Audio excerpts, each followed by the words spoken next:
Je vous invite à prendre une petite cuillère et à goûter et à me faire parvenir vos remarques également. Pourtant, quand arrive le moment de comparer leur glace et une autre sans additifs, ils vont pouvoir se montrer fiers du résultat. Laquelle vous préférez? Celle avec stabilisant. Celle avec stabilisant aussi. Ouais, pareil. On dirait une vraie crème glacée. D'accord. Pour eux, il n'y a pas photo. Et pour le consommateur non plus. Mais que trouve-t-on exactement dans ces additifs qui permettent de fabriquer des produits light? Et sommes-nous suffisamment informés sur leur composition?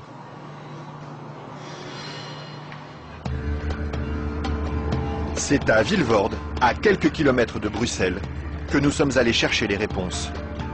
Au bout de cette zone industrielle se cache une usine très discrète, filiale d'un des plus grands groupes chimiques européens. On y fabrique l'un des additifs les plus utilisés par l'industrie, le E441, plus couramment appelé gélatine. Et le responsable commercial de l'usine, Michel Vandenberg, n'est pas peu fier de nous montrer tout ce qu'on arrive à fabriquer avec son produit miracle.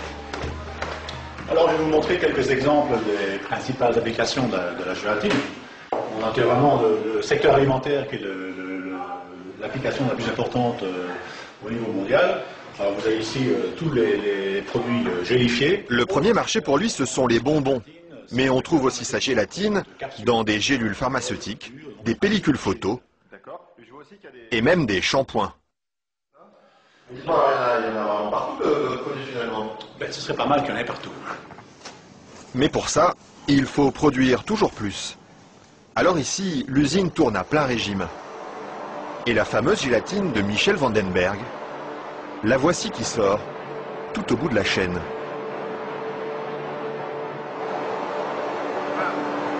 Ça c'est la fameuse gélatine. Ça c'est la gélatine.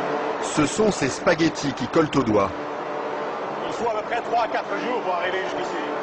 De la préparation de la matière première jusqu'à le séchoir ici. 3 ou 4 jours de transformation dans les entrailles d'une usine où ces immenses cuves remplies d'acide et d'eau bouillante font régner une moiteur tropicale. Et au milieu de cette atmosphère étouffante, il y a un détail qui frappe le visiteur et qui pénètre jusque dans les locaux les plus protégés de l'usine. C'est pourquoi ça? Ah, c'est les odeurs. Vous en mangez ici? D'accord, ça dépend. Une odeur âcre d'acide et de graisse brûlée qui flotte sur tout le site jusqu'à l'extérieur de l'usine. Et la raison de cette odeur, la voici. C'est la matière première avec laquelle on fabrique la gélatine. Ça c'est la matière première. Nous traitons donc la couenne, la peau de porc. D'accord. De la peau de porc qui arrive par palettes entières dans son usine. Une matière première qui ne lui coûte presque rien et qu'il achète dans toute l'Europe. Ceci vient de Hongrie. Ça vient de Hongrie, d'accord. Voilà. Et tous les jours, près de 150 tonnes de couenne de porc attendent dans ce hangar d'être dévorées par un monstre d'acier au nom évocateur, Dinosaurus.